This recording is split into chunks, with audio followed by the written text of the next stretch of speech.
the City County Honolulu Climate Change Commission meeting. The primary topic of the meeting today is continuing our drafting of a white paper on the topic of climate change and financial risk. But before we get into the main agenda, I have some help with call roll. Thank you. Chair Kaufman? Here. Vice Chair Fletcher? Here. Commissioner Algado? Here. Commissioner Keener? Here. Commissioner Rayner? Me here. All five here. Thank you. We also have 2 minutes from October 16th and November 26th to approve. We all got them in advance? Did everybody able to read through them? Any amendments to the minutes?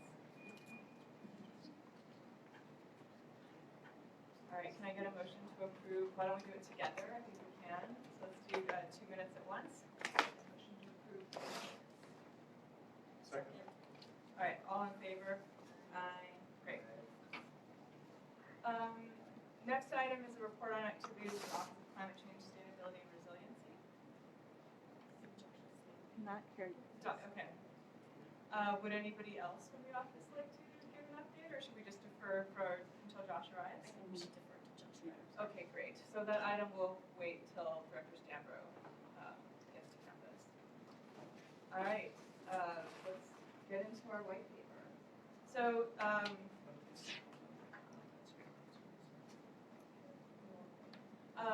are there any public comments or announcements while we're waiting for Director Stambro?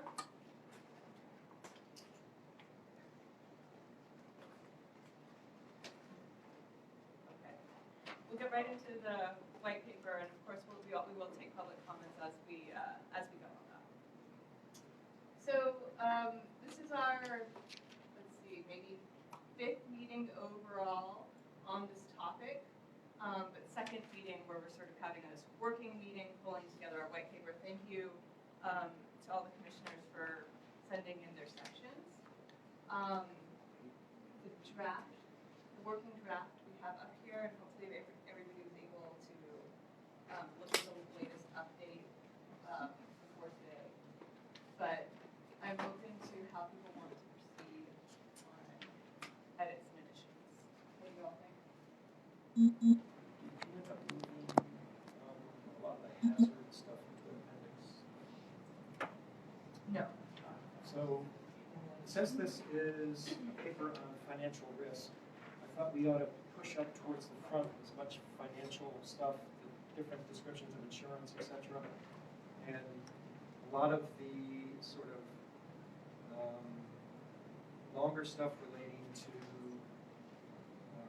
hazard history, I think could be pushed back into an appendix. It can reside there as a good reference, but then we can have a more focused, shorter discussion of financial risk right up front.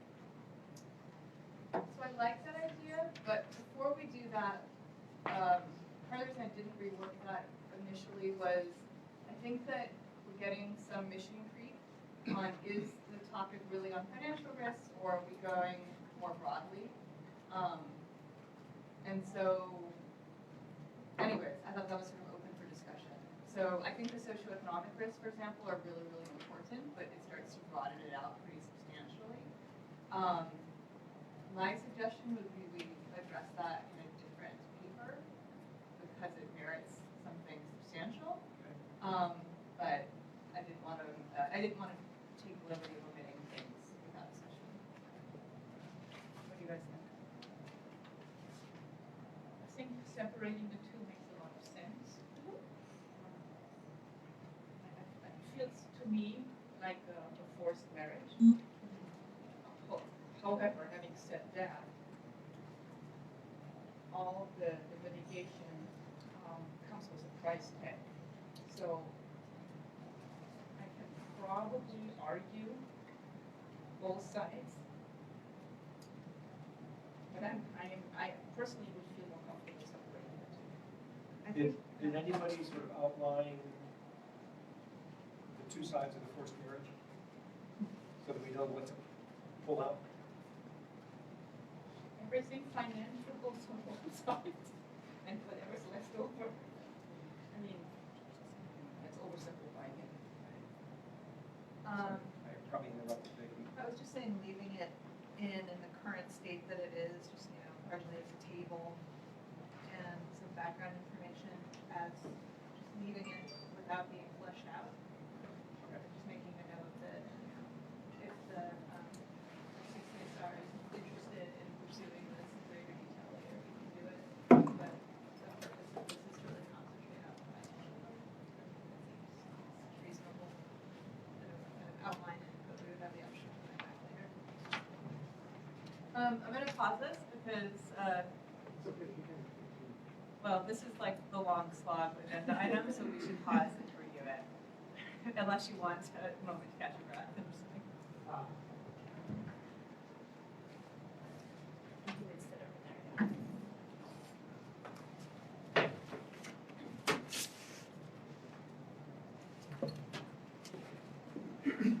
Josh Ambrose, Chief Executive Officer for the State and County of Honolulu, for the record.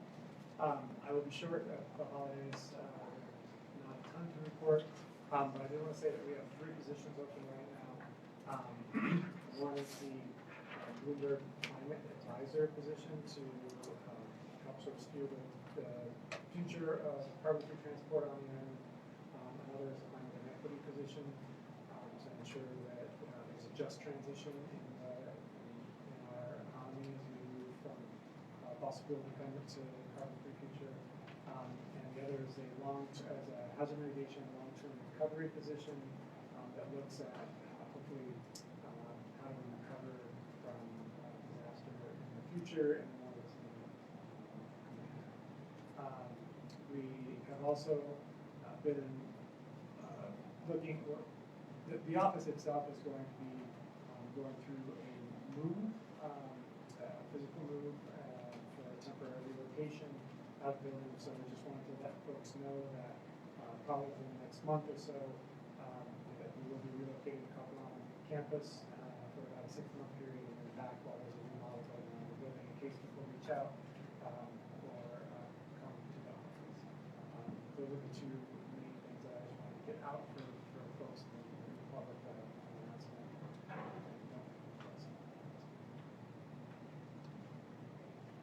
Are there any questions? You have an event here on campus, I want to announce that. We do, so thank you for bringing that up.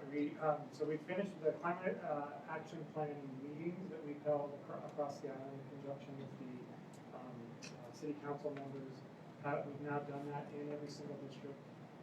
We are planning a wrap-up meeting that is going to be here at Campus Center on January 17th. And I believe that's at 5 p.m. And we'll go to about 7 p.m. So we really hope we started in the urban center, we moved around the island, and then we'll be finishing back here. We have one additional meeting on the 16th, which will be in Ha'ula. So we're doing one additional meeting on the Greenwood side in Ha'ula at 5 p.m. and then back here on the 17th at UH to finish up. So we encourage folks to come out. That's where we're taking input from the public around what their priorities are in terms of informing the climate action plan and the resilience strategy that will be released in the first quarter of next year. Thank you. It's at Campus Center, I believe, the ballroom, which is up on the 2nd floor of Campus Center. And the Ha'ula one is located at Ha'ula Community Center. And that's being sponsored with Councilmember Suresh. Thank you. Thank you. Question? Please. Where are the different Kapolana Hale is kind of across from HCC, from the Hawaii Community College, and from Costco on that corner right there. There are other city departments in that building, so there's temporary swing space for the office to be moving to before we come back. When we come back, we'll actually be coming into the 11th floor of Fossil Municipal Building. Right now, we're currently located on the 9th floor. For those of you who come to the office and visited our current offices, those will no longer be the offices for the climate and the Office of Climate's Change, Sustainability and Resilience. Your thing actually starts at 6 PM according to your website. Yeah, Is that right? 6 Here on p.m. campus. 6 PM. The UH meeting. Oh, 6 p.m. Paula is 7. Starts at 7. 7 p.m. for the rural ones, we've been doing later so people have a chance to get back home after.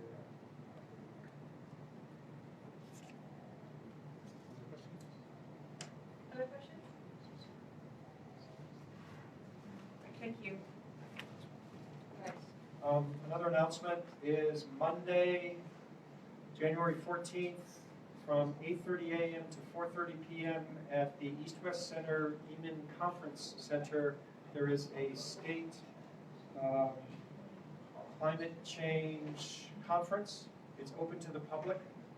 It's a series of panels, and you're all invited. Hope you guys can be there.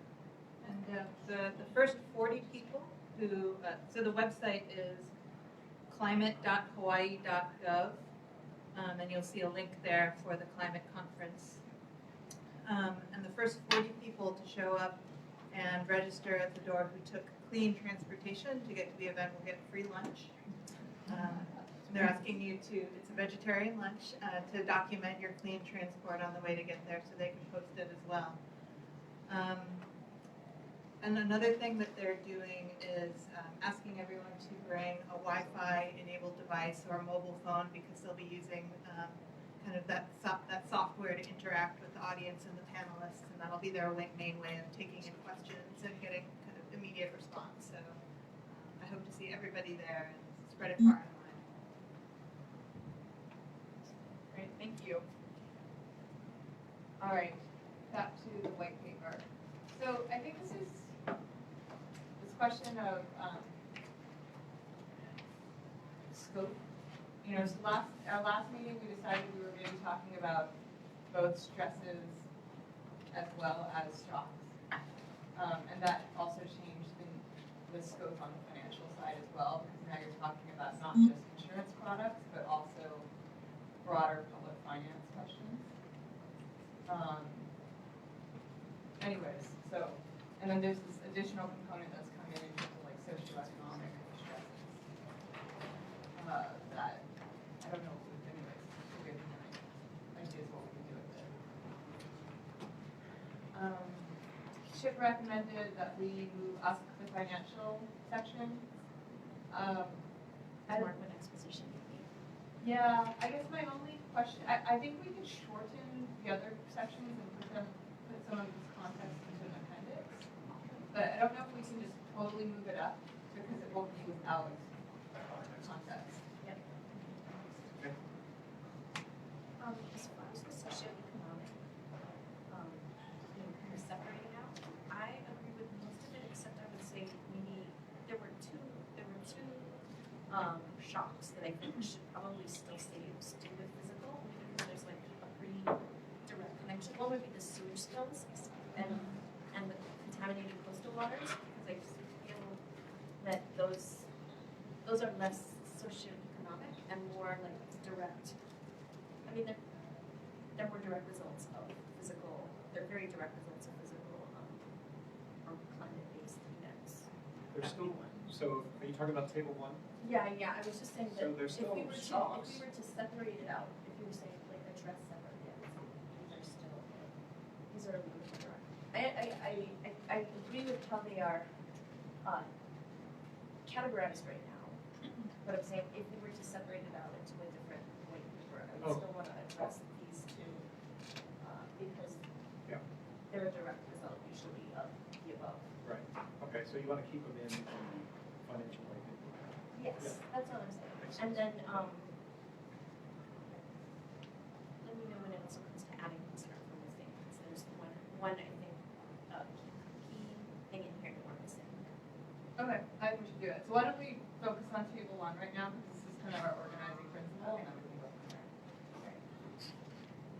What do you want to add? Oh, so the one thing that I wanted to add isn't a physical shock or stress, but it's potentially an increased incidence in parasites and pestilence. So like crops, but I mean like due to diseases or also to humans, but Yeah, we saw a rise in dengue last year. Chikungunya, all of those mosquito-borne diseases. So I don't know if they're socioeconomic, do you know what I mean? They're Right, health.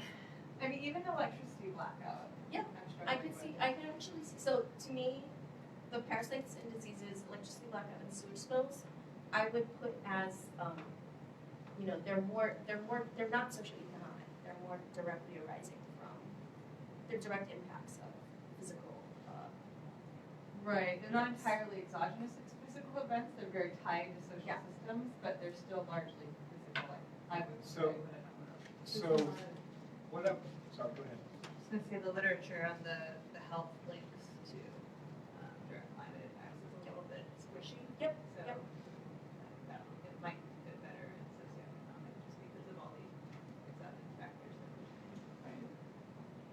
What I was thinking in the primarily physical, a simple way to describe that is natural events.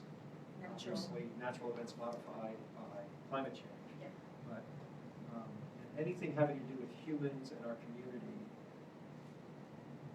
Yeah. I would push down into socioeconomic. So we could either reshuffle them or we could relabel them. But then something like landslides and soil erosion, I would then move to the other category. So landslides following intense rain, That's natural. It's natural, but it can also be because of development patterns. it can be.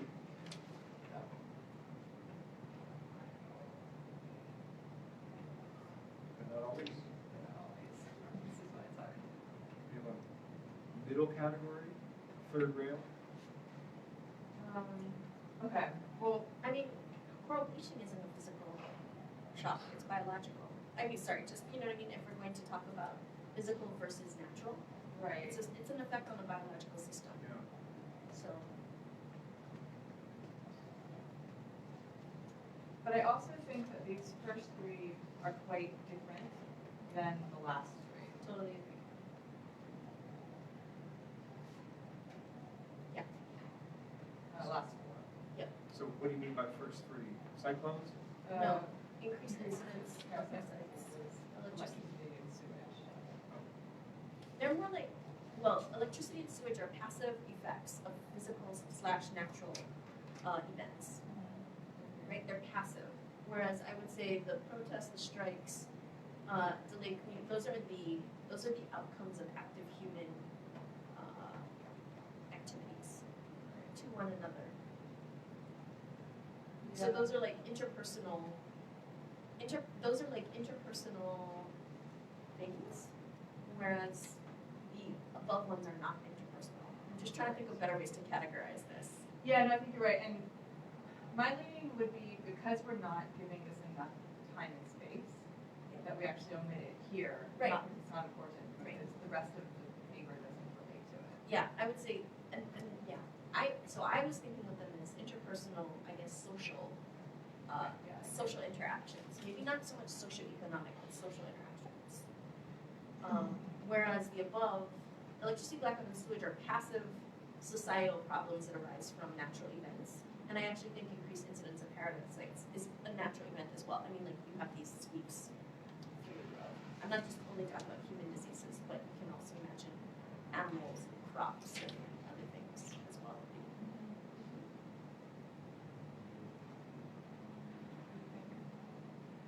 Whereas the more squishy things would be like an increased incidence of like, deaths due to diabetes because of the indirect impact of, drug companies or something like that. I mean, either way, we're not going to be addressing it in terms of financial risk in this paper. Right. So at best, it's just a reference for future work. Yeah. A place marker of noting that these things exist. Yep. Can I suggest we move it into a footnote then? Which one's the Starting from social control. okay. What's the difference between like a footnote and a appendix, I'd say? Level of depth. Okay. You want to really streamline this and just I mean, what are they? talk about hurricanes, rain bombs, and heat waves?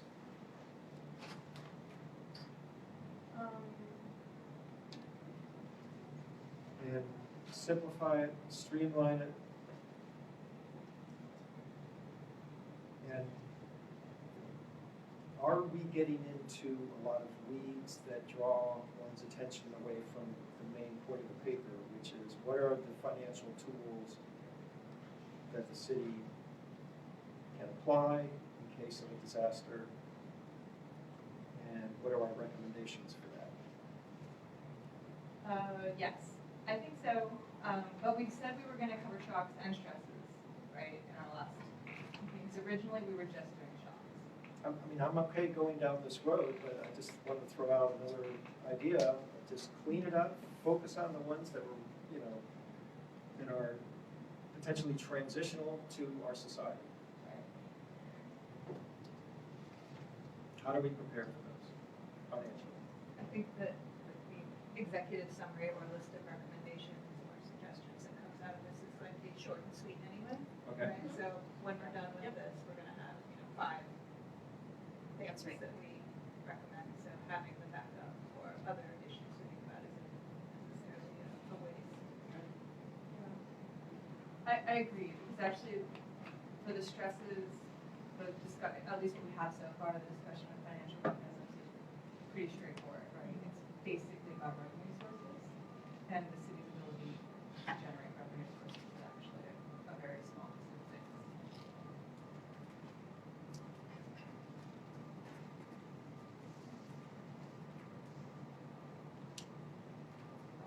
Okay, so is everybody comfortable with sort of moving this all into one table of shocks and stresses and not necessarily distinguishing them between physical and socioeconomic, because they're all kind of fundamental, the rest of them are kind of fundamentally natural events.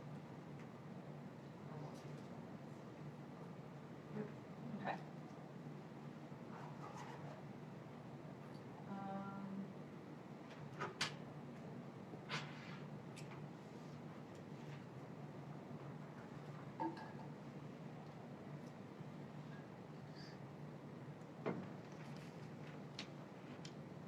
All right, any other comments on this section before we go to table 2? I think that means we're up to clean up some of these things, just related, with the same focus.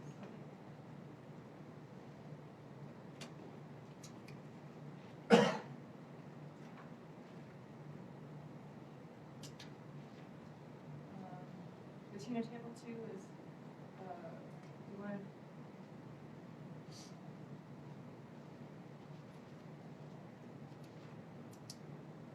Anyways, why don't we just go through this together? I think the best way to do this.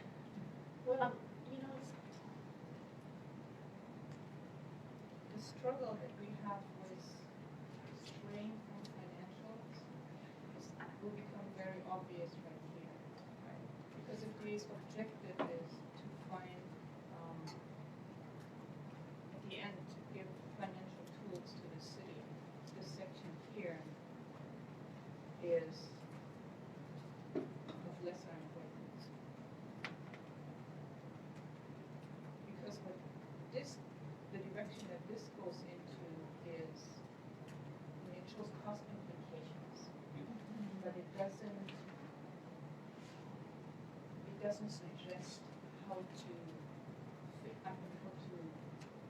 fix the financial issue. It lays out how it could be fixed, but it's not, that's where the crux of the issue is whether we should separate the two or not.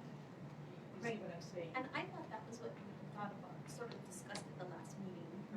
And I remember you in particular were like, I thought this might be where I had to go, and that was more daunting, but suggesting fixes. I mean, perhaps more clarity on what, are we being requested to just, be germane and narrow to financial?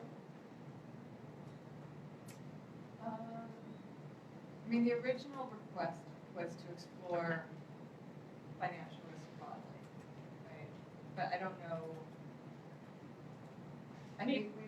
interpret that as also financial risk as having a mirror in physical risk, right? Yeah. So there's physical impacts, but then also the impact, the exposure based on the built environment.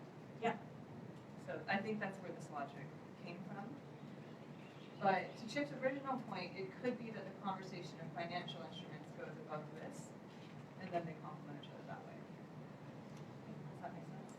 And, you know, we can walk through this, like you suggested at the beginning, and just kind of, with that, what we just said in mind, see how we feel when we're through it. So, okay, well, this makes sense. Yeah. And just as a reminder, I think the original intent of putting the physical stresses first was so to kind of guide you in terms of like, what is it that you're covering? Remember, that's why we said, okay, we should lay out what it is we're gonna worry about so that you can come up with what the responses should be, which is different actually than the financial mechanisms, which are in a way independent. Right, but that said, like insurance products, right, the level of moral hazard embedded in a insurance product will largely depend on what physical building codes are. Okay. Right, so they are, I think, very related at that level too.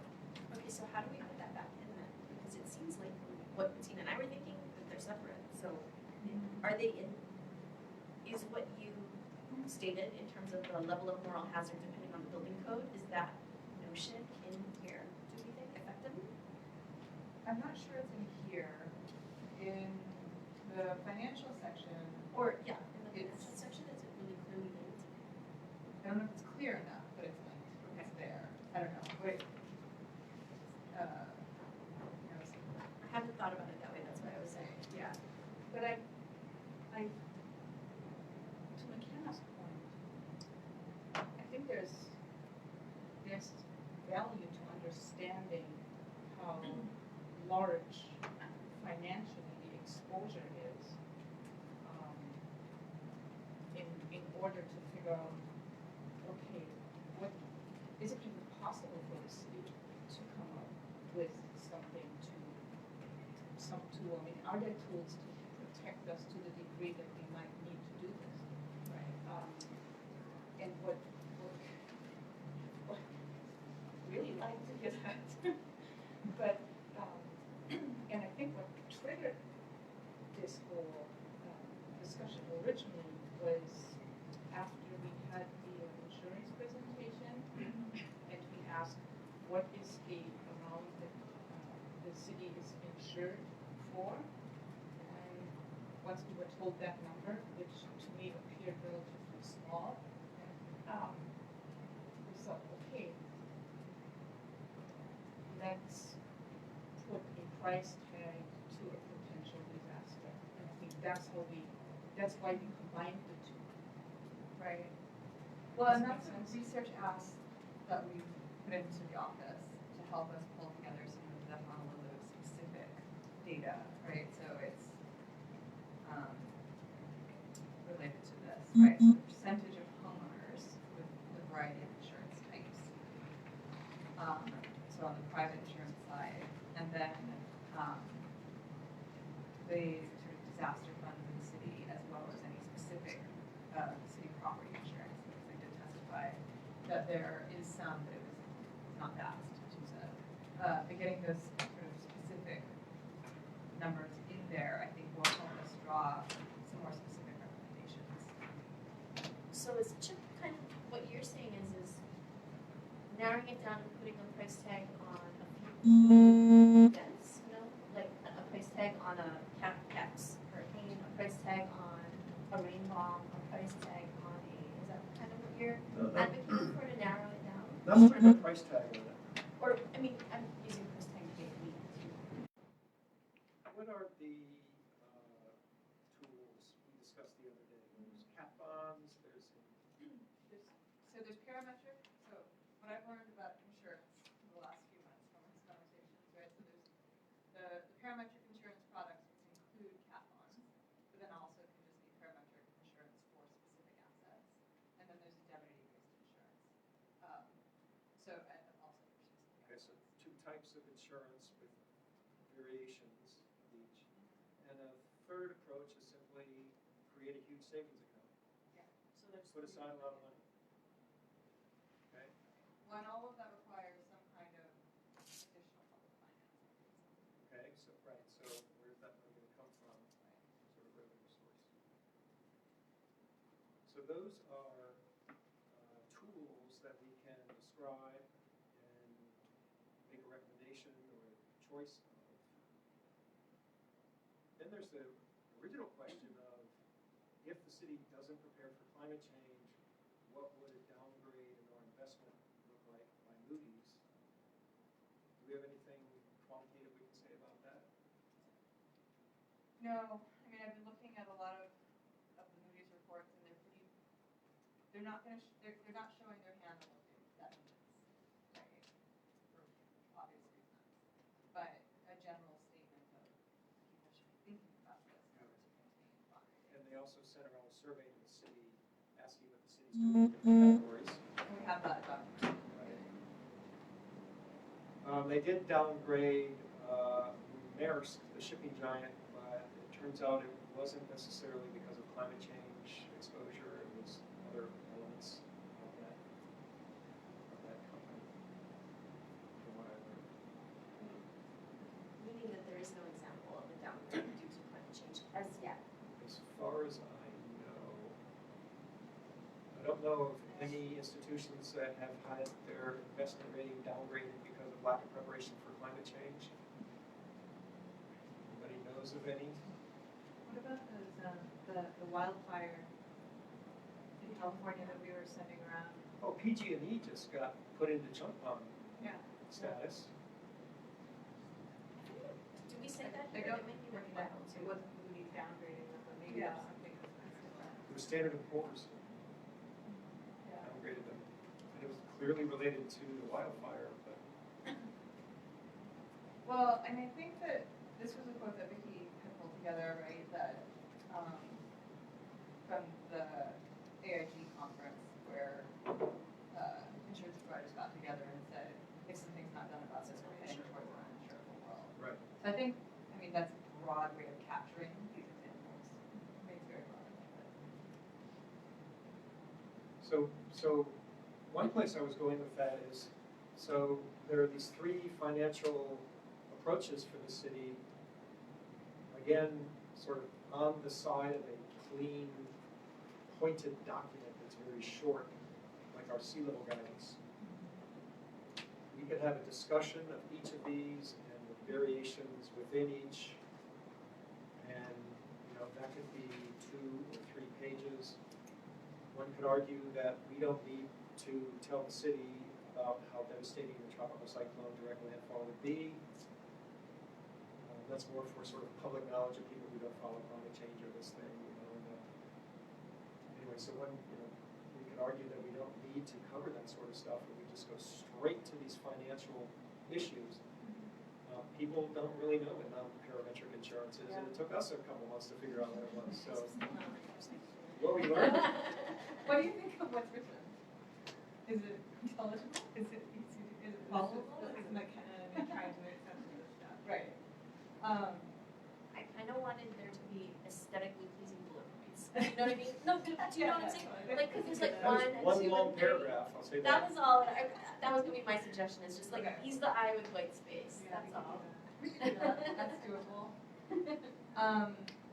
That's definitely doable. I mean, so if I had to take this into a bullet point, without actually getting quotes, right, and understanding what those risk premiums are between general obligation bonds and cat bonds, for example, you're never going to be able to say you should do this over this. We're not going to get to that level. But I think what I've learned from this is that there's a lot of parametric insurance is kind of a new shiny product, and people are excited about it. But the basis risk involved in that, and what I mean by that is the risk of having a bad disaster event but not getting paid because the trigger wasn't perfectly met, is huge. So this parametric insurance, I think, is a trap.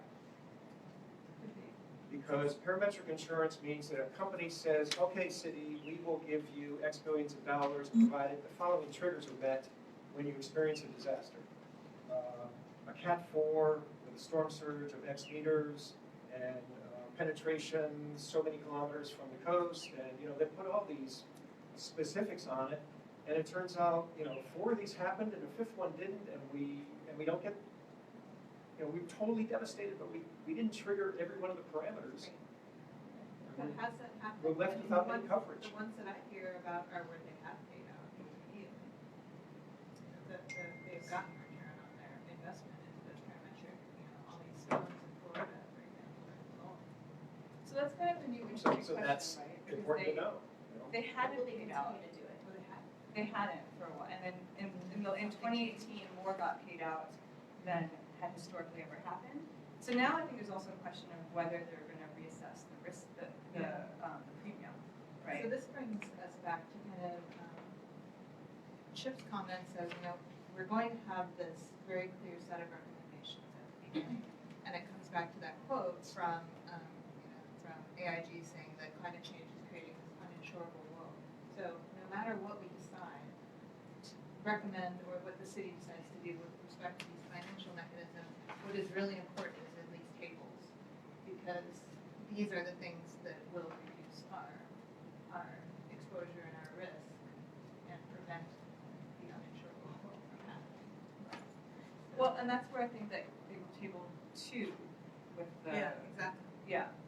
So I think it's, even if we have our upfront risks, referring to this is saying, here are the things you can do, here's what you should do so you don't get that. Right. And it's also possible, I mean, at least theoretically, that it affects premiums for a specific case like Honolulu, right? So if you go back to more traditional insurance products, like indemnity-based insurance products that we're all much more familiar with, then having some kind of audit mechanism between the insurer and the insured for things like building codes and land use ordinances would reduce premiums, relatively speaking. Could. How much is the question?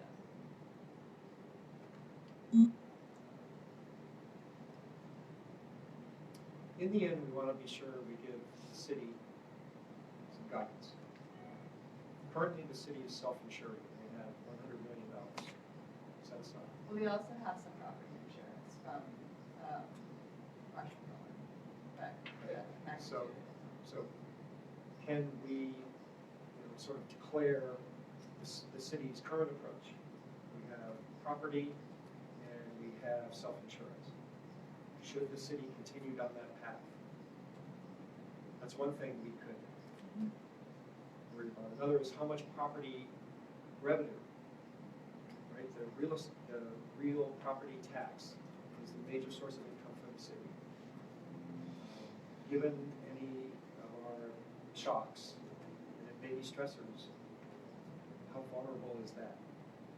What is the risk to the primary revenue source for the city? Property tax.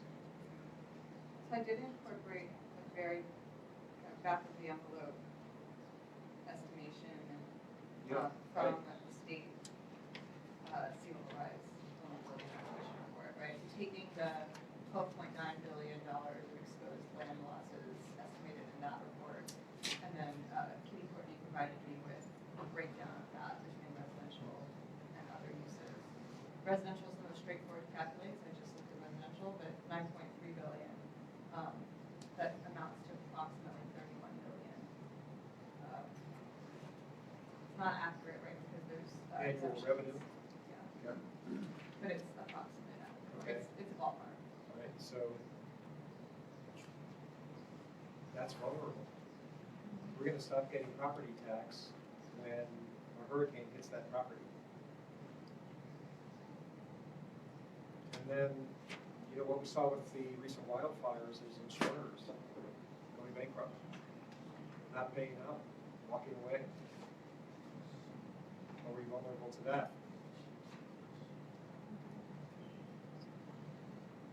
And how do we avoid a downgrade by Moody's or Standard & Poor's by Moody's? So these are some actionable, straightforward points we can make conclusions about. I mean, to me, it seems like this is the Moody's survey, that was shared with us, and point 3 is the most fabulous.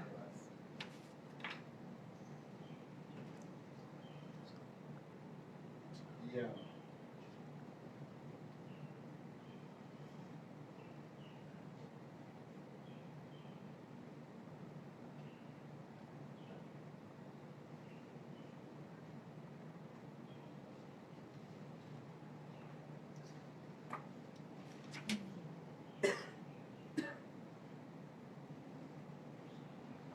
While we have Josh in the room, can we turn this to you in terms of what's your view of what would be really, I mean, we've pulled together quite a lot of information, I think, but we're struggling with scope and how to make it more useful, how to make these most useful, so if you have thoughts, that would be great. So I mean, I think just going back to charter and what your guys' mandate is to bring the latest science to bear and advise the city department heads and mayor and council about ways that you think, you best think these things can be addressed. So in these cases, I think, if there's not a lot of indication out there around what, the rating agencies are exactly looking for, you could potentially say, as a commission, we believe these might be things that the city might want to undertake in order to, hedge against that risk, even though they're playing their cards close. They have a climate action plan up there, but I think for our case, as an island community, having a climate adaptation plan is probably a whole lot more germane to protecting credit ratings down the line, right? That you're actually, protecting your assets from having to rebuild and those kind of things. But again, Dr. Fletcher brings up a great point around the revenue streams. If almost all of our eggs are in a property tax basket, are there other types of revenues that could or should be developed over time that help balance that out, or that would help send the right signal around what climate challenges are, right? So is there a way to balance that revenue with some other mechanisms that would either help on the climate side or would be have less exposure to the climate side? And I don't think anybody's asking for, shout. I think this is probably, as the commission, we would suggest that you explore, as Dr. Fletcher said, is self-insurance enough with the supplemental property? Have you updated your risk profile, given what we've, given in our white paper around climate risk that's coming? There's a change here, right? If you look in the rearview mirror, you can see a certain level of risk. But if you look out the front window, there might be a whole other level. And is that self-insurance enough? Have you done that analysis? Have other cities done it, right? In terms of maybe there is a model.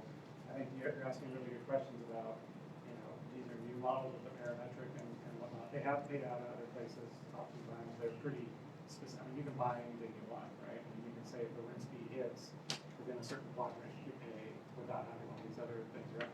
It's hugely expensive, though. I mean, I think it's on the order of like 10% of the policy value per year to buy that kind of stuff. So The easier to trigger, the higher the rate. right. So I don't think you guys need to give very, specific, you should buy this policy, or you should, it's more of, knowing what we know and the science that we've given in the last report. Here's the questions we would ask about the city's financial profile. And I also think, making really hard statements, it could be difficult for the city, right? I mean, I think if you're not really 100% confident about saying, if you don't do this, it's going to increase your risk, I don't think it's, I don't think it would lose the commission to put that in, because that can then be used by folks to say, hey, the commission has said, do this. So unless you have 100% confidence, I think it would be better to provoke thought in the department heads and council members and the administration to say, have you looked at these? Have you revisited these assumptions? Here are some cities or some municipalities that have done. We have, okay, we do have. I'm sorry, are you guys gonna be taking questions and comments along or? Please, go ahead. Can I? Yeah, go ahead, Camila. Very well. Come on up. I have to sit down there? Yes. Would you break? So, there is something very interesting You have about. to introduce yourself. Okay, my name is Camilo Mora, I'm an assistant professor, associate professor here at UH. So after several hurricanes that happened in the United States, multiple insurances were unable to pay the people that were paying the insurances, right? So the important aspect of that is the fact that this lack of insurance capacity prevented us of recovering from those impacts. That's kind of the important thing of what you are guys doing here, is to assess the extent to which insurances had the capacity to cope with the stressors that are coming from climate change. And identifying those challenges now obviously will help us fix them down the road. So a specific suggestion that I had along the lines of table 1 that you guys had there is that the IPCC went through this discussion very extensively already. And what, I don't know exactly the term that you use there, but the term that the IPCC uses is hazards, climate hazards, and they refer to long-term trends and like warming, sea level rise, and then more sporadic changes like hurricanes, extreme precipitation, and things like that. And there is a laundry list of all of those hazards there. Now, the other thing that I think you call it stressors is what they call impacts, right? So you will have a table with 2 columns there. On one are the hazards, and on the other ones are the impacts. And on that line of impacts, I will suggest that you guys look at, for instance, things that are fundamental to the functioning of the society. Right? And let's think about what those things are. I would think that those things are water, capacity for you to deliver water, the electricity, the roads, the housing, the jobs, the food, and the recreation. So you have those 2 columns there, and then you start assessing how. Can you repeat that list? So these are the ones that I just came out while sitting here, but I'm sure that if some toys put into that, you can improve that list. But I'm thinking about water, you know, whatever it is, or the water pipes that take water up to your house, the electricity, the roads, the housing, the jobs, the food, and the recreation, right? And then we do a cross comparison of how every one of those hazards influences every one of those aspects of our livelihoods. And that's what is important about this, because sometimes, for instance, just look at an example of in roads, right? Roads can be damaged by sea level rise, right? The solution for that problem there is to obviously increase the height of the roads, like for instance, Miami is currently doing. But it turns out that heat waves damage the roads by cracking them. On that case, the solution to that is to use a whole different set of materials for you to build that road. So as you can assess, then you start getting a bigger picture of what the consequences of all of those hazards are on those aspects of humanity. Now, the value of this table for you is to then assess, since it's so difficult to put an economic value to it, is to get a sense of the economic value of every one of those things. Like, for example, how much does it cost the water grids? How much does it cost the electrical grids?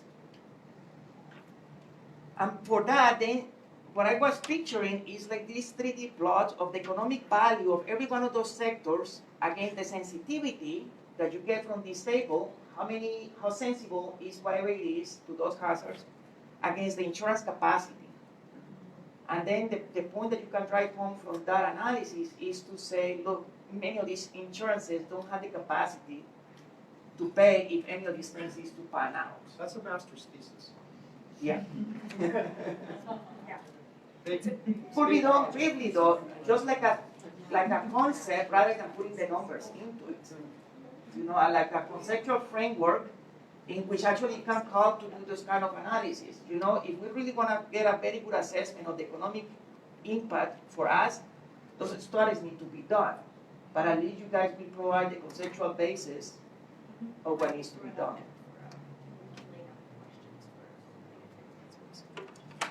Yeah, Anyway, thank you. My pleasure. Thank you, Camila. That's a nice, straightforward encapsulation of the problem.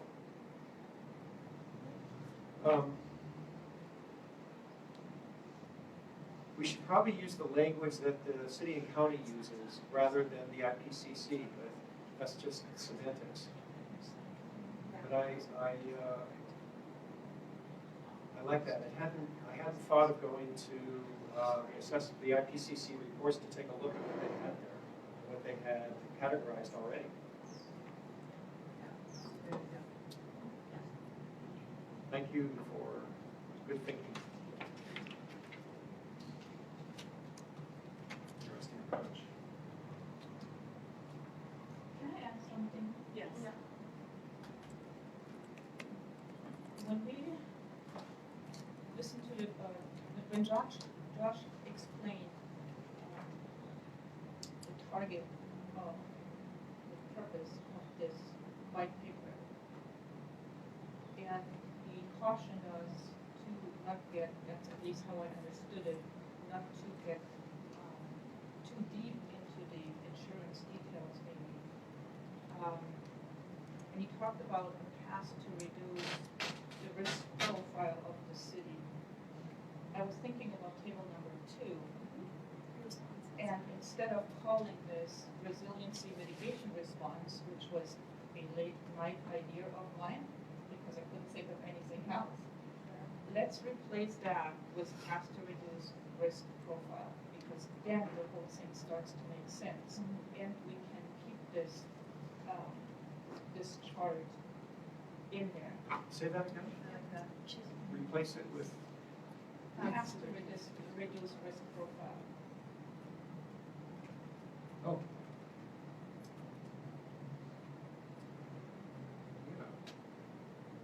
Yeah, I think it's a good idea. Well, okay, can we go through this? Yeah. With that in mind? Because some of these things I'm not that familiar with, and I need some explanation. There was some editing done to this. Yeah. A lot. I am not in full agreement with it. Fine, yeah, it's a It straw can't man. follow. So, I'm gonna go back to my thinking. The original one was high winds and then not TC, and TC now I know means tropical cyclone. Sorry. Yeah, that's exactly. The current code addresses high winds appropriately. The issue is retrofits of older buildings, particularly those identified as shelters. And that might need to be prioritized moving forward. And there is a potential to put a dollar sign to it, but I stayed away from that. I did add though here that that's more a financial resource challenge than anything else. On the design side, what makes sense is to look at natural windbreakers, working more with site contours and vegetation. We are not doing enough of that.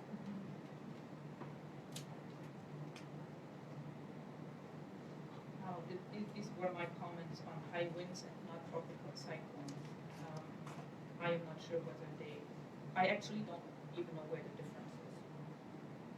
Can we collapse some of these things then? Should we just say, can we put high winds and TCs sort of together as a wind?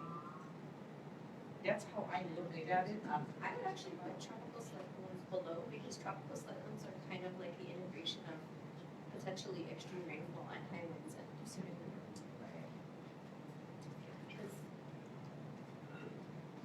It says down there too, under high winds, it says revised codes for retrofits. That's incorrect. Because, and I didn't say that, because our current codes do address the wind loads. Can you give me a specific edit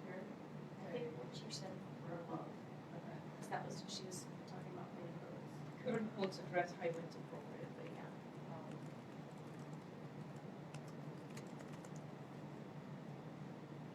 But the issue is that we have a lot of older buildings, and we need to retrofit. And that's financially challenging, that's financially challenging to homeowners. But it is important to have a safe place for residents to go to, like our shelters. So we need to make sure that the shelters are safe. And then she did talk about site contours and vegetation, so we should keep that part. Yeah, I differentiated between code responses and design responses, meaning one is really more of is a policy issue, while the other one is a creativity. It is a design issue.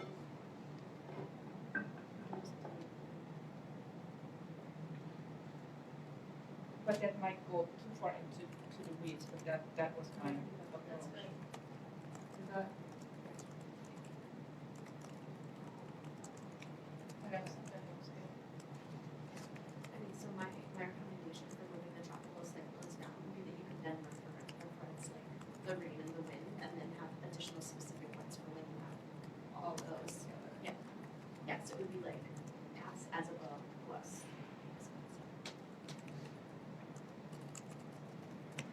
Bettina, did you do design as well as code recommendations for each of these? Yeah. In other words, perhaps we should underpass make, I know it's getting skinny, but like, I mean, really skinny, but like, yeah, 2 subcolumns.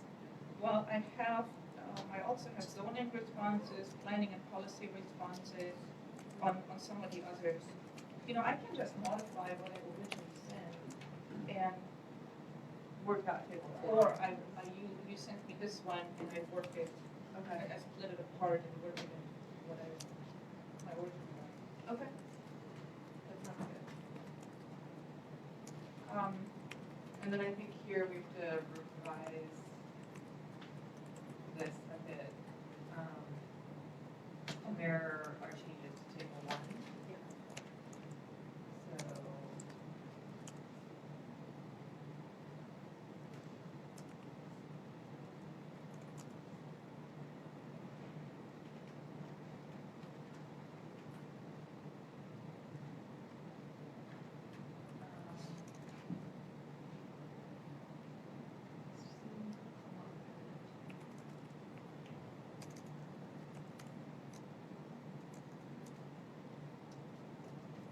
There was some repetition between the shocks and the stresses, but I didn't modify that because that was what you guys developed.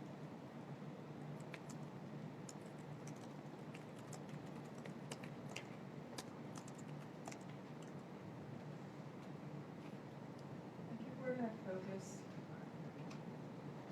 on financial.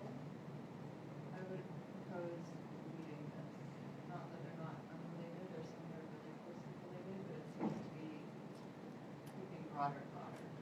I agree that that's it. Yeah, when you start looking at the responses, I agree, because it doesn't fit quite the same. Yeah.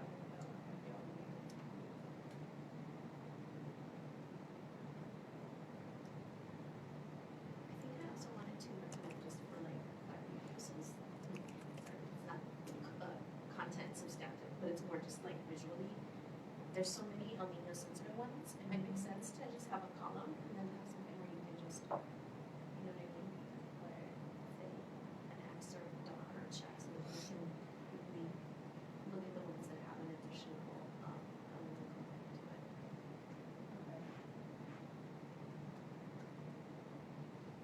All right, the next one that I had was extreme rainfall. I had a design response, develop large water catchment systems. Somebody forwarded me an article about an example in Japan where they, I think I sent this to, should I send it to you or both get this from, we got this from Miles Shabata, who sent that. Huge, huge, huge underground metropolitan. Oh, yeah, I did see that. Yes, Massive And- underground massive. They empty place.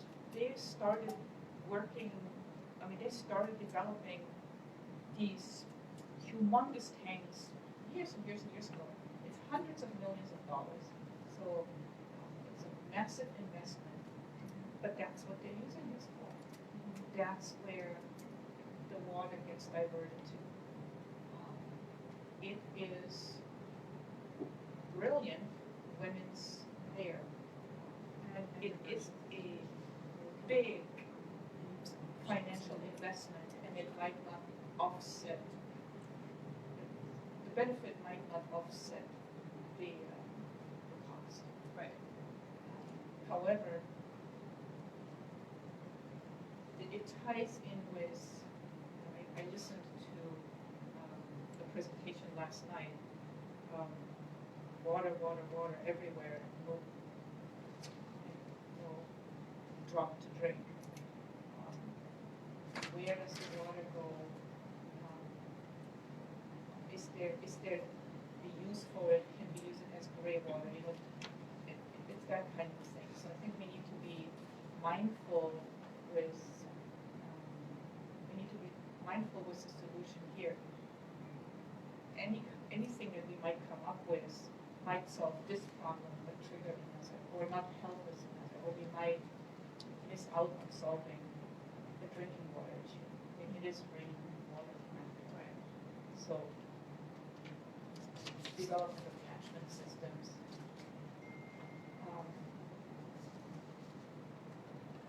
I did one also going feature open space development.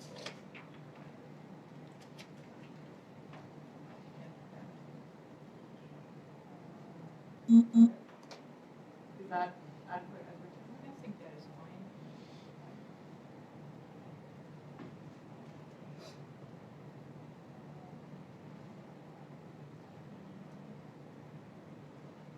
Are you tying this into the stresses too, or are you going then, are you going straight to the sewage spill?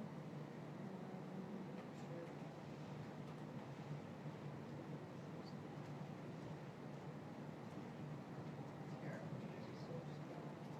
Control on the below.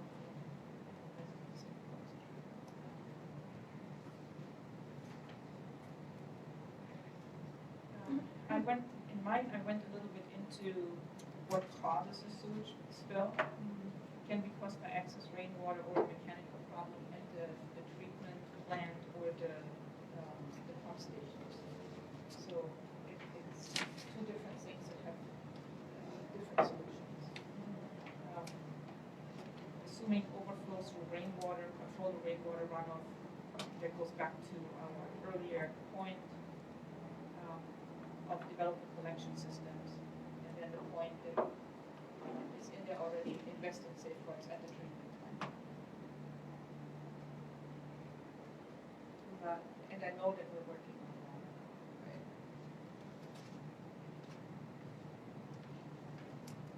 Does that catch it? I think that's good.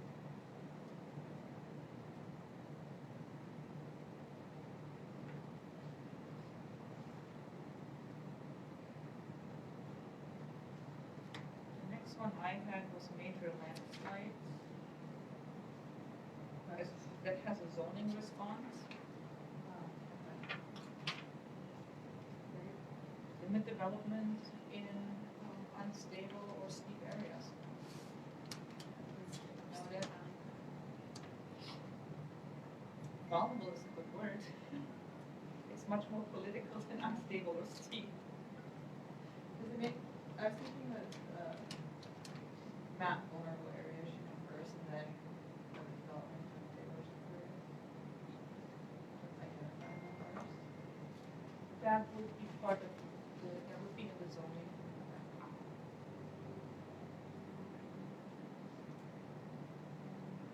Would be addressed.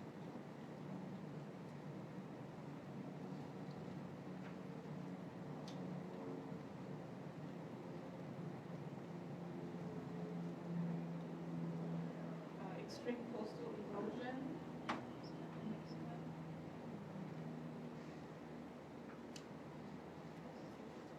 That was taken out.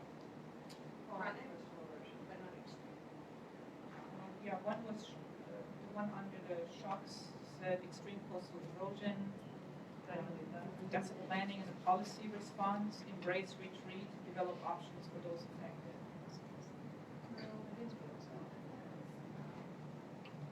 We can keep it out if it's.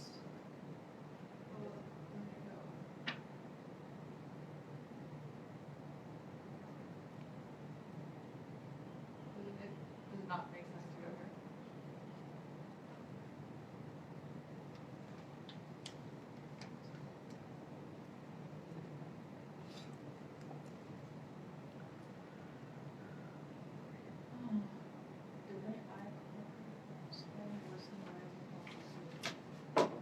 I guess it makes sense, because, yeah, can you read it again? It is, well, it's a planning and policy response, or planning/policy response, embrace, retreat, and develop options for those affected.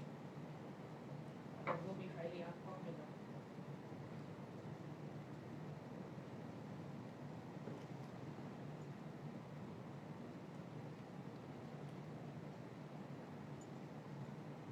But I like that we added under the stress that it is, that it has tourism impact. Yeah, it has tourism impact. That's great. Heat events.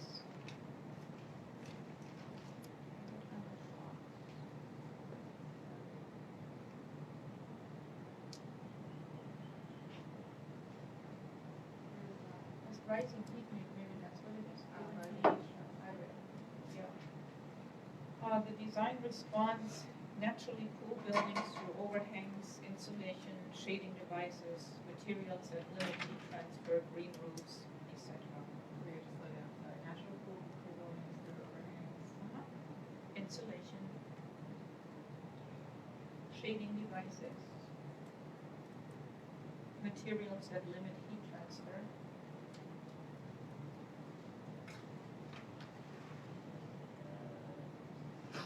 green roofs, etc.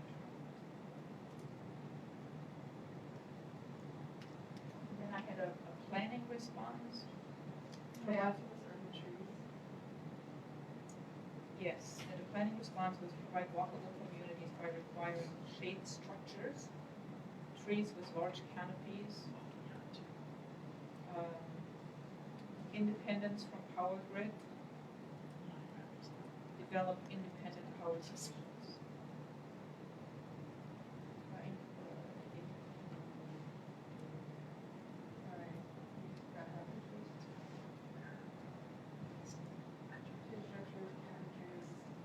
Period, that I have, and so on, etc.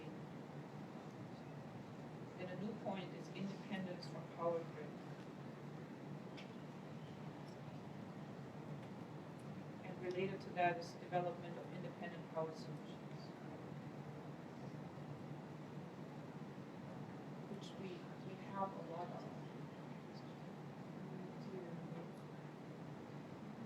I don't know if I would entirely agree with the word independent.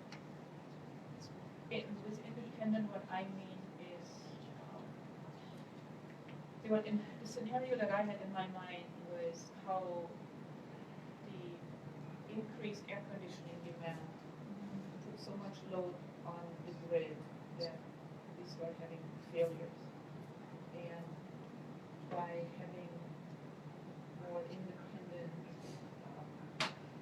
power sources maybe, we rely less on the grid and have it be more stable. I know that he was trying to do those things. Yeah, I mean, I think that that's the idea of having like solar be able to meet AC loads, right, during really hot periods. But I still think you have a grid provider managing and balancing, even if you have behind the grid power. So, anyways, I think we're saying the same. Yeah, yeah. If you find better wording, oh my goodness, go for it.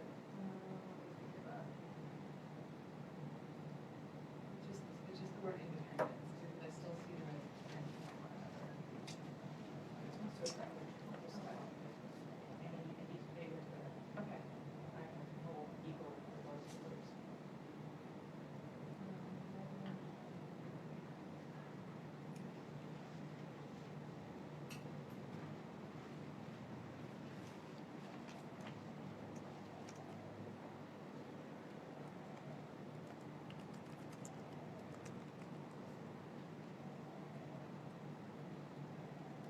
Oh, I like that.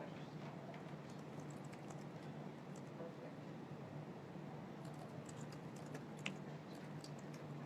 And then the last, electricity blackouts we've had. Suggestion. I wonder if it would be more efficient to, since this is already on your spreadsheet. Yeah, so somebody did. I think if it triggers dialogue, it's good. But yeah, we can. I was going to suggest if we could get the already written stuff, a spreadsheet on there outside the meeting and maybe focus on the recommendations. This is like the fourth one that is this. No, I think this has been really helpful so far, and now I think I have a better understanding of how to integrate these two, so I can take that table or you have to add it in. Okay.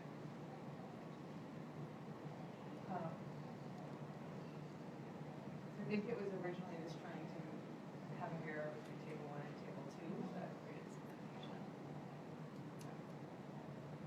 Yeah, I had a particular angle here that wasn't, it only made sense after Josh stepped in. This is good. Is everyone okay with that? So I'm worried that in creating this shopping list under each of these, and are we implying that, thank you very much, this is it? I know that in coastal erosion, we have a lot of unfigured out problems, and if we create, this, what do you call it, planned responses or something?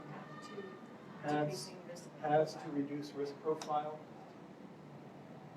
There are a lot more than we're listing, and by listing, what are we implying? That there aren't any more? Or that,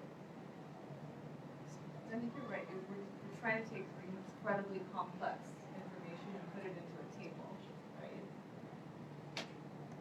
Yeah. I mean, we could, I'm sure there's a 50-page report on landslides, just landslides, and what are the paths to reduce the risk profile of landslides?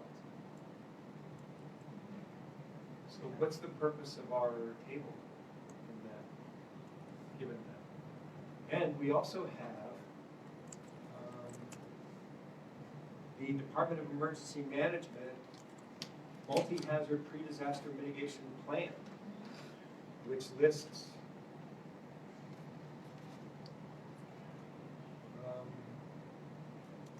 a dozen or more things: strong winds, tropical cyclones, landslides, some of which we have, some of which we don't.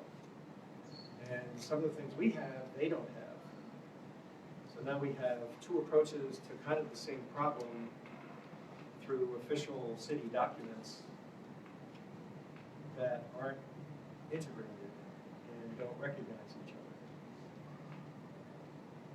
Well, we can reference. But it pushes to the outside world a confusing message.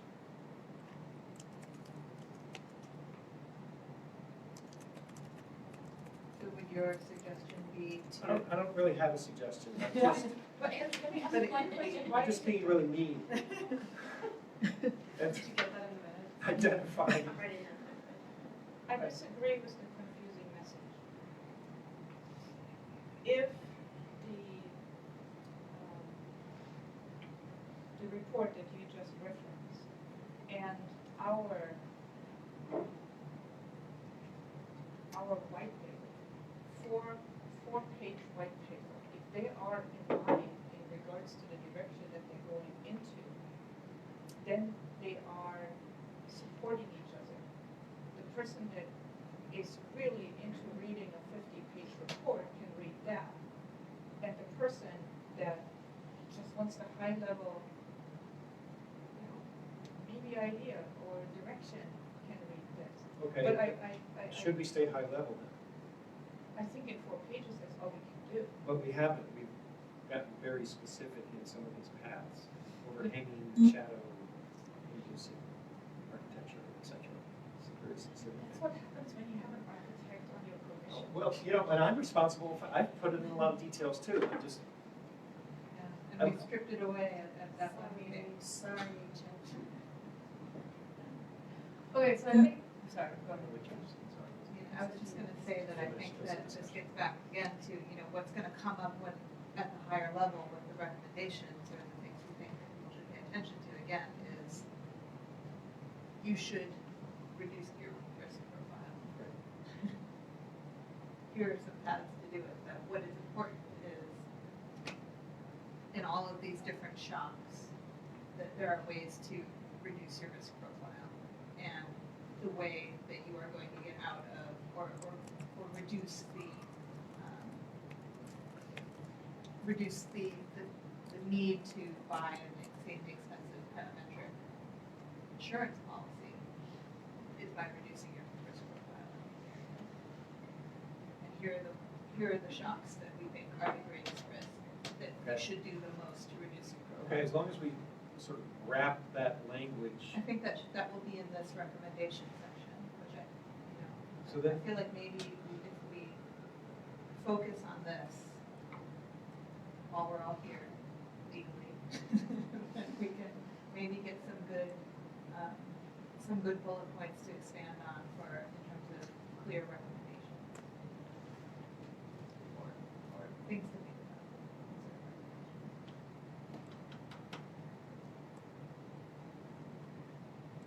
about.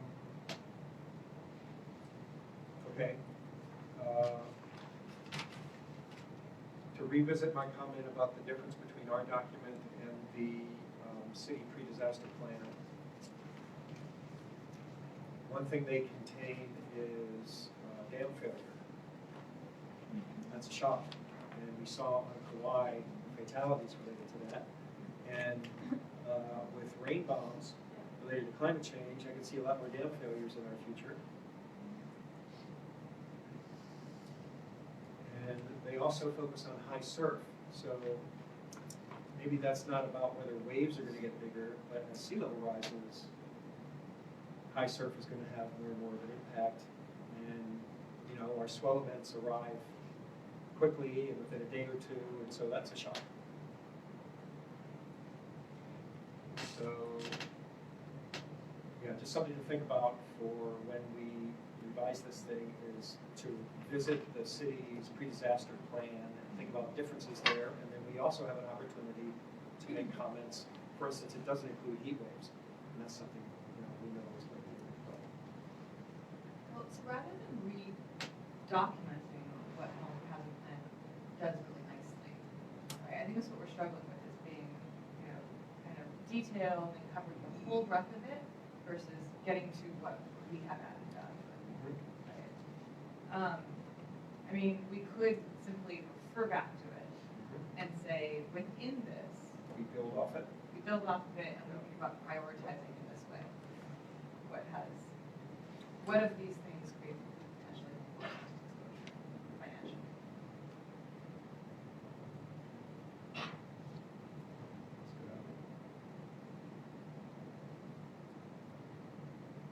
Okay, so Vicki, to your point of getting, how we sum this up goes up front. Right? That will set the tone for how detailed we get, right? So here's what I wrote down from the conversation so far. So I was thinking we do the very short very short summary of parametric indemnity insurance and give very short statistics on how they are used in other cities and how they have paid out or not paid out and on what main hazards. Maybe specifically in Florida, with reference to what we talked about in there with the storms. And with California more recently with wildfires, because that's an important example of failure. So a short history and lessons learned from. What you can get from it, what you can't get from it, what you're risking. Then saying, given all this and given that we are creating this increasingly uninsurable world, we recognize that although the city has saved, has its own insurance fund, $100 million of saved money, the revenue stream is limited because it's based solely, or almost solely property tax, right? And then that we need to diversify that in order to reduce our risk profile. See table 3, reduce risk profile. So I've learned that the residential revenue is tiny and commercial and hotel revenue accounts for the majority, the vast majority. So commercial and hotel revenue, we should focus on, at least make sure that we say something about that. That's the majority of the city. Majority of revenue, but it's not the majority of exposed. You Right. overlay that it's not the majority of exposed area, Right. which is actually good for the city's plan. So there's a discussion. Yeah. We can add that in that beginning part. That's the majority of the property. Yeah, majority of property tax is minority of exposed area, which is a good thing.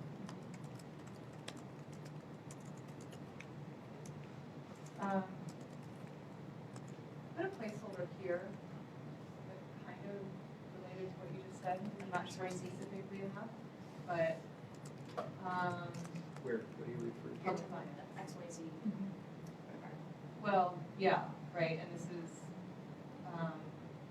putting, once we get these numbers, Yeah, justice. Right. Yeah, I guess. what is the values per sector, how do we think about that exposure? There's also, I mean, there's property tax is the lion's share, the gas tax, I'm not sure what sort of criteria on the expenditures of the gas tax, I suspect that there's some pretty strong strings attached to that, and I'm not sure. But, so anyways, understanding some of these revenues, and what their allowable uses are.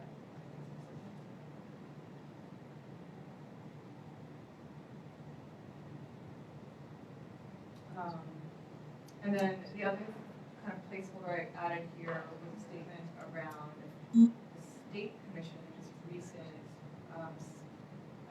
statement that carbon taxation is the best way to fairly transition transportation-related emissions as well as fund adaptation efforts.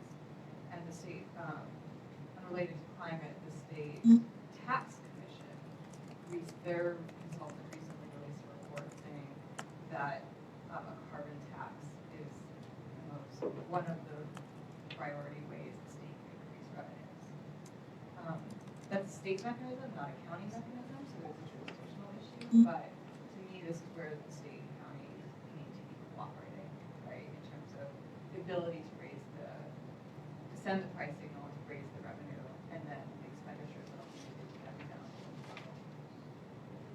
There was a report this morning that I think it's next year will be the peak of the internal combustion engine, and it's downhill after that, somebody projected. I don't know if anybody saw that in the news. So if we truly will see a rise in electric vehicles, that will happen because of market forces. To what extent can we supplement that rather than switching to something we have to force? Well, definitely, Just a discussion topic. yeah. About that. I mean, that's the topic, so I'm happy to keep talking about that. Just throw that out there as a placeholder. Yeah, I think it's a little bit specific, but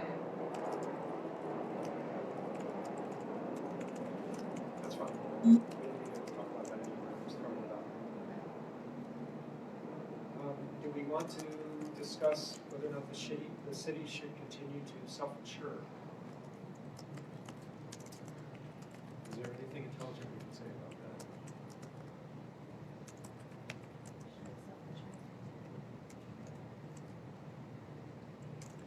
I mean, it certainly makes sense to have a rainy day fund for a number of reasons, not just disaster-related reasons. So, it wasn't clear to me from our conversation with BFS what that 100 million was earmarked for. It was just a general rainy day fund. I think those are the things that we need to follow up on in terms of getting data from the state.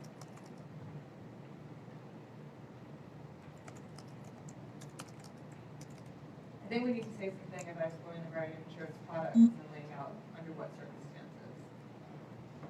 Right, like you would only get cat bond if you're already floating bonds.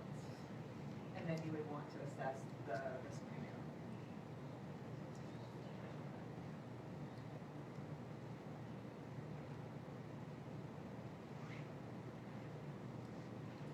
Do we want, The rate premium, sorry. do we want to visit the issue of whether local insurers are vulnerable to bankruptcy? No. Yeah. I don't know how we would do that. Well, I think the only we way- can just choose First Insurance Company, we know we have access to them to discuss this issue. They're the largest insurer in the state. We have a comment from Linda in the gallery. Hi, do I need to sit over there? Thanks. And introduce yourself for the record. Okay.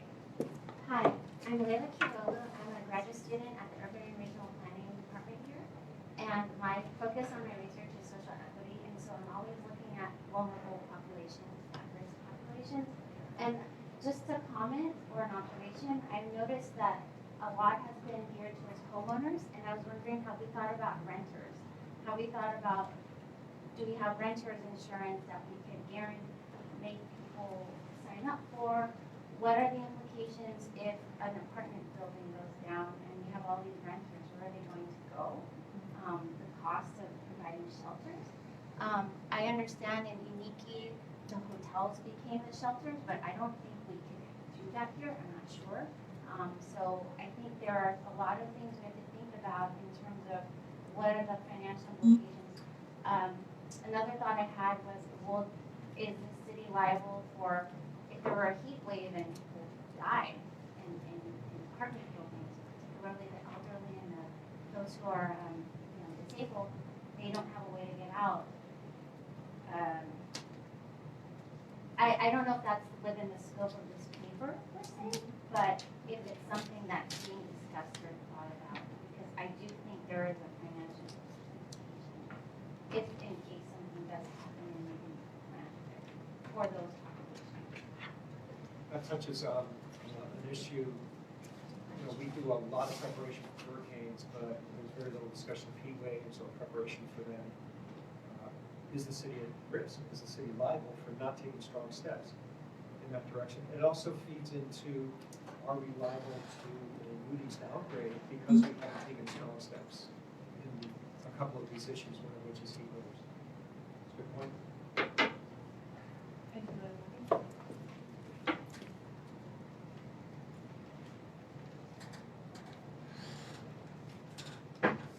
Anybody else have comments? May I ask a question as a Please, member of the public? can you introduce yourself?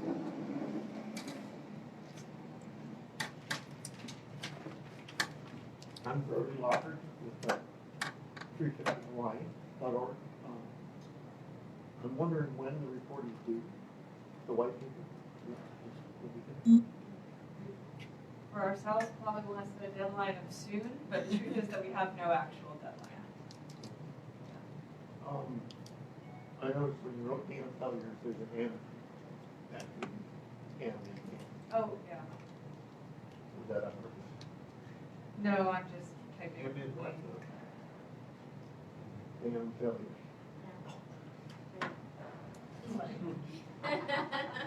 Thanks. I'll find it, fix it. Okay. Those of us who are, well, the state has a law of being 100% renewable electricity generation by 2045, and the mayors have all agreed to make public transportation clean by 2045. For those of us pushing legislators to move more quickly, will there be something in this white paper that we could take that would say, if we push those dates to 2040, we will save X dollars, and if we push them to 2035, we'll save Y dollars. 2030. Will there be anything that we could No, I don't think that this is going to be the scope of this paper, but the work that comes to mind that I think most closely comes to that, but maybe not precisely, is the Transcending Oil Report, which concludes that the targets can be met cost effectively earlier. will the council be working on anything comparable to that? The commission. Could you repeat the question? Will the commission be working on anything that gives numbers of costs and savings for meeting targets, for meeting targets by certain dates? Okay, sorry, I misunderstood it. The answer is maybe, right? So at this point, our ability, you're watching our ability to co-author white papers, right? It's within the public forum, right? It's not the easiest process. And so I think we need to limit our expectations on promises of what we will do, but rather this ability is really to take information and to synthesize it, right? Rather than do original research reports. But many of us do that in our other hats and other capacities.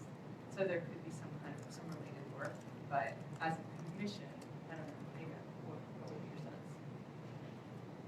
I don't think as a commission that's really in our scope, but like you said, like with other groups, I think there's a lot of work being done on the cost saved by doing things at certain times for ecosystem services, valuation, or a whole bunch of different types of valuing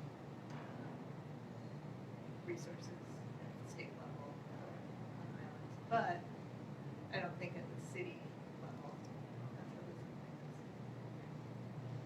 I think we're relying on being able to pull in original research in order to synthesize information for recommendations. Besides Accelerator, can you tell me any other groups who are working on that? Putting dollar figures on trying to change tax.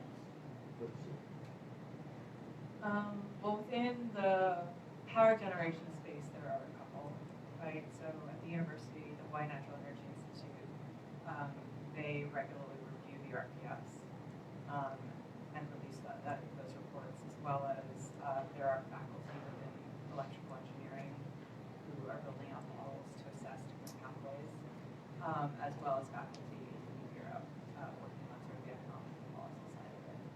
So that's kind of the university. But obviously there's PSIP and that process, that review process within the state and the utility as well. What's that? The power supply improvement plan.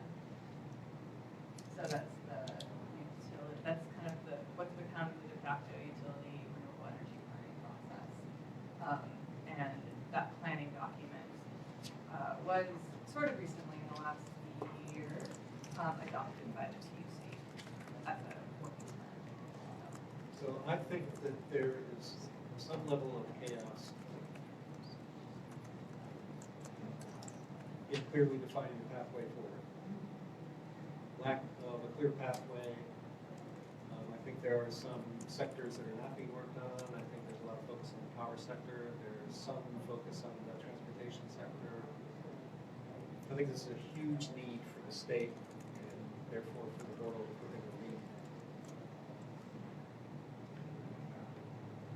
Any place in particular you would recommend push, look, or evaluation, evaluations?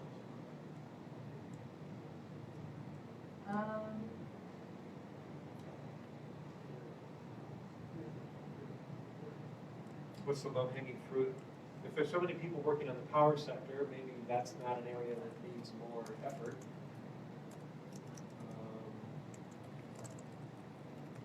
Transportation. Maybe, State and wastewater. State application.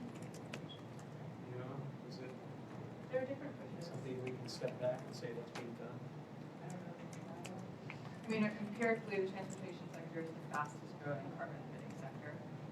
So that's not good, right? So the efforts, there needs to be more or different efforts. So that would definitely be one place to push, particularly within the one that we're doing. So you could work on, you could do the research necessary to answer your own question. If there are these sectors, you know, what's the level of reliability that they're moving forward each? And you know, you can come back to us and say, you know what, no one's paying attention over here, or something. Yeah. I'll put it on my list. Thank you. Thank you.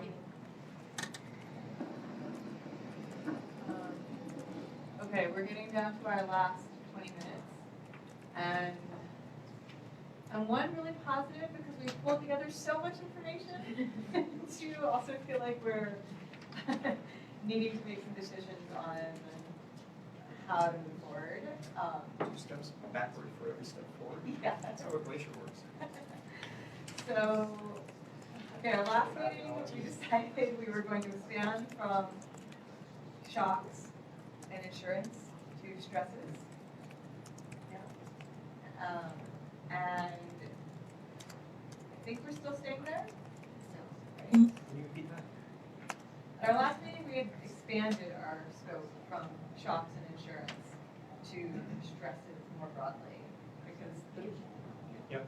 because a lot of the motivation was also credit ratings, which has both, right? So I think we're sticking with that. The question is, I think now, are we sticking with the sort of detailed description of the tables we developed, or are we going to refer back to other plans that have fleshed this out in more detail? An easy thing on that, on table 2 might be to say,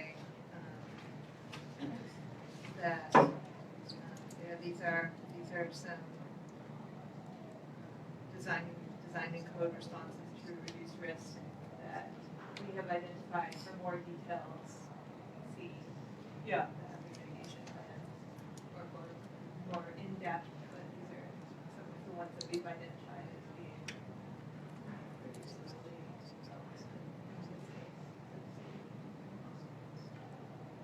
I guess my question would be, in looking at that, are there things that we want to weigh in within our recommendations to say these should be prioritized within that plan? Or were these were things, this plan provides a great basis, but we also want to throw in X, Y, and Z, right? Rather than, to Chip's point, trying to recreate the whole thing.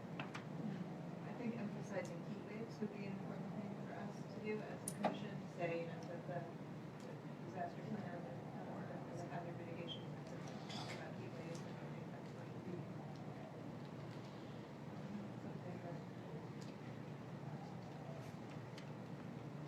Then there's also, so Bettina pulled up, that this is the last hazard mitigation plan? The hazard mitigation plan of the city. Right, and it has, it's a lot. Yeah, the loss estimates. Say again? It has a table 2 is the relative hazard severity to the city based on average annual loss estimates, and then it lists all the shocks that they talk about. So only one that is above that $100 million slush fund that we're talking about the city's hurricanes.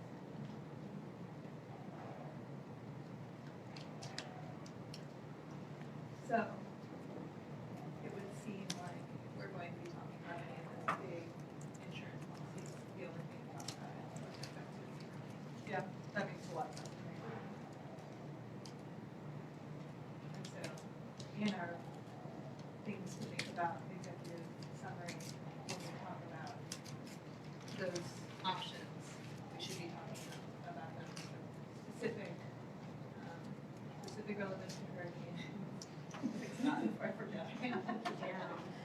And it should only be in relation to if the city does want to consider these costly things that would be with relation to this and all of the other things, the risk reduction, the additional revenue streams, all of that would be separate. Yeah.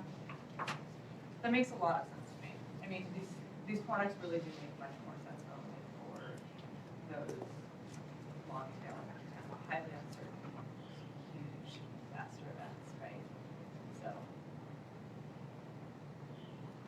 So if I were to isolate concerns, I would say, number one, we've really done nothing about heat waves, and number two, there's a developing El Nino, and 7 months from now, we could be completely devastated by a landfalling hurricane. And those two things, I think, are key, critical, potentially existential issues for the city. And both, might map onto Moody's downgrading. Both map onto a whole lot of things.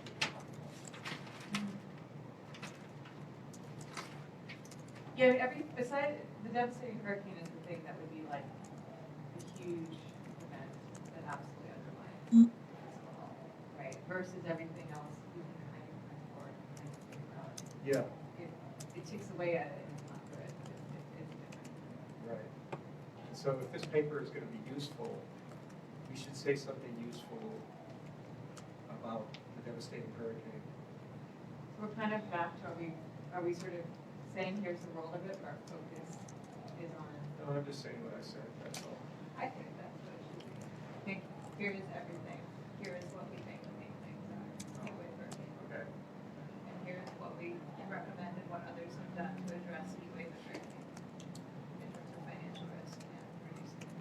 And in saying everything, we pay a lot of attention to the city's existing disaster plan documents and methods. Is there anything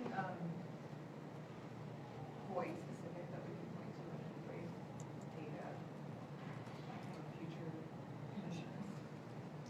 We have increased projections based on Yeah, there's some bits and pieces. Climate Central has some thoughts, they're probably really specific.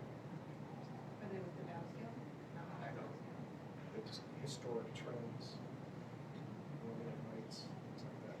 And then we have HECO a couple of times, HECO a couple of times has sent out PSAs because they want us to stop using air conditioning at night, which suggests the grid is not up to the demand being put on. Davis. Are you separating drought from heat waves? The reason why I ask is because I can find historical evidence of this language in numbers. I think heat wave is a shock event. A couple days. Right, so. Drought is a long. So I would say.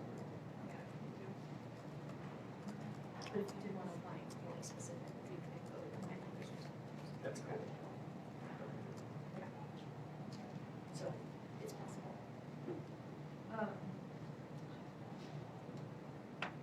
We need to keep exploring how we all write together. Yes.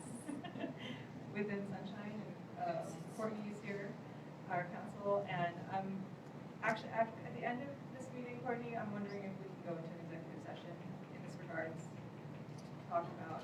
You just have to something move we for talked it. about last time. What's that? You just have to move for it and say the magic words. I can get you the exact. So I'm going to make a motion to change the agenda to. Oh, you just have to move to go into executive session. Okay. But we won't do it until we close the public portion.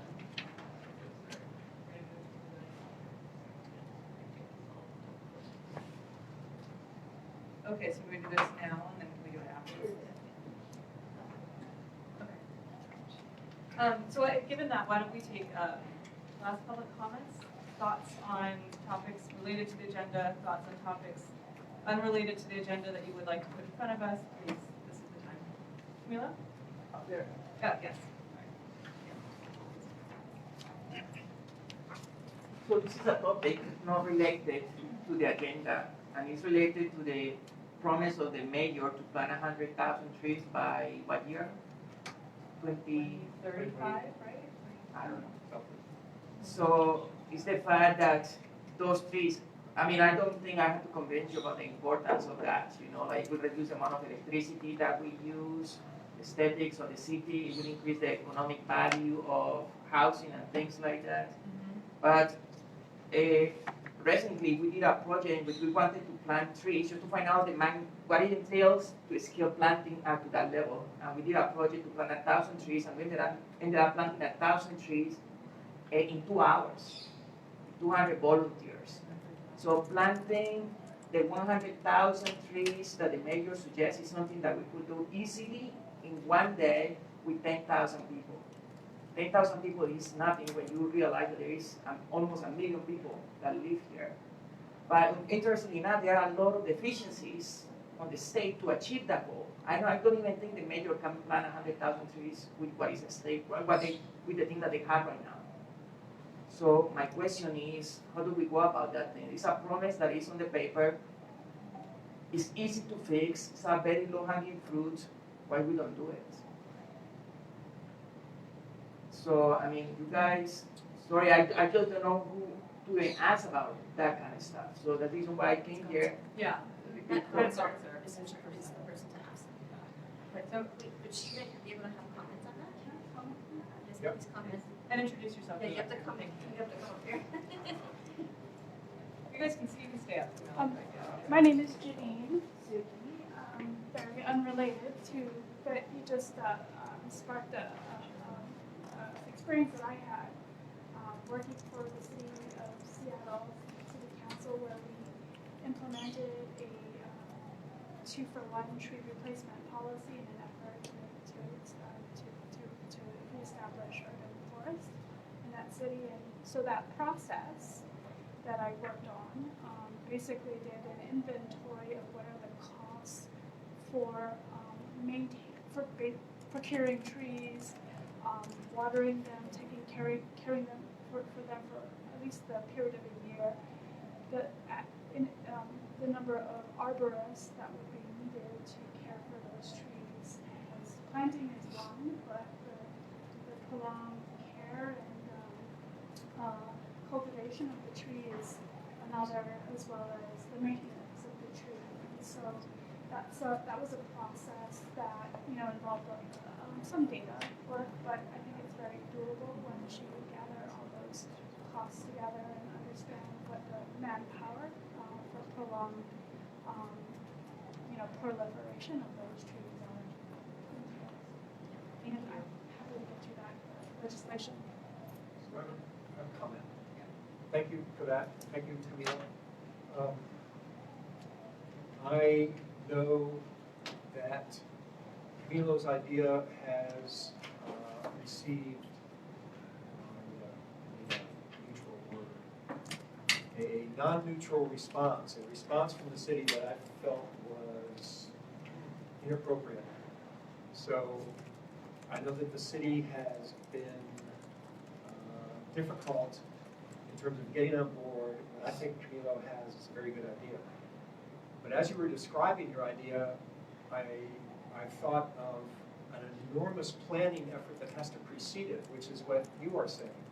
If you're going to plant all these trees, before the first one goes in the ground, you need maps, people, maintenance, do we have enough arborists, everything that you just said. So there's got to be a huge research effort that precedes, I think.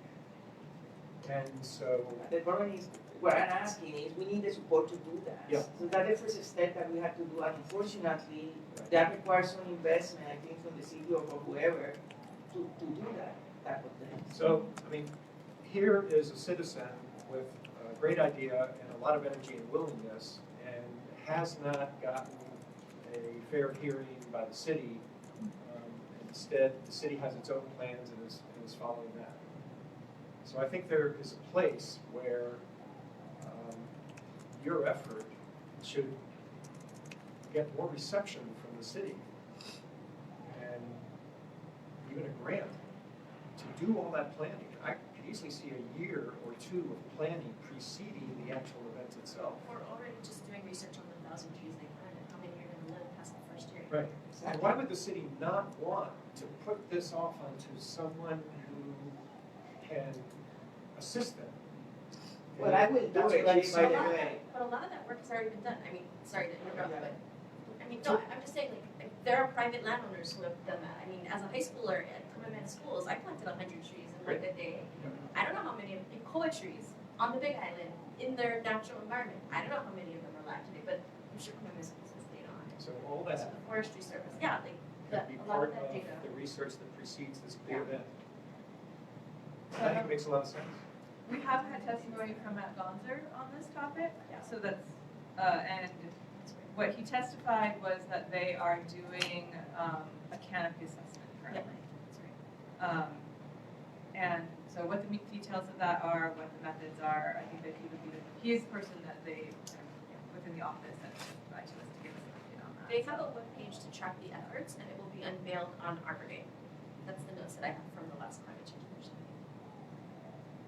So if you'd like some help getting in touch with Matt Gonzer, I'm happy to assist with that.